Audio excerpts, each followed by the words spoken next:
আসসালামু আলাইকুম। আমরা এখন দেখব যে ফেসবুকে পিক্সেল সেটআপ করার জন্য যে একটা টেমপ্লেট লাগবে, তো ওটা কিভাবে আমরা আ GTM এ এড করতে পারি। তো দেখতে পাচ্ছেন এটা আমার হচ্ছে Google ট্যাগ ম্যানেজার ইন্টারফেস। তো এই পাশে আছে টেমপ্লেট। তো এখানে আমরা যাই। উপরে আছে ট্যাগ টেমপ্লেট, নিচে আছে ভেরিয়েবল টেমপ্লেটস। তো আমরা ট্যাগ টেমপ্লেট থেকে সার্চ গ্যালারিতে যাব।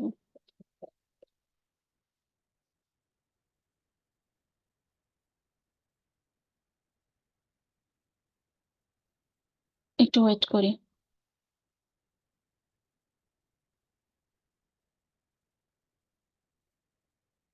তো এই পাশে দেখছেন এখানে সার্চ আইকন, এখানে ক্লিক করে আমাদের লিখে দিতে হবে ফেসবুক।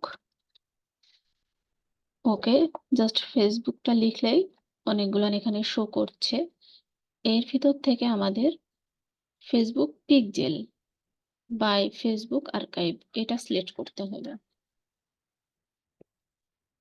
ওকে, এপাশে add to workplace, then add. তো চলে এসেছে আমাদের এখানে ফেসবুক পিক্সেল।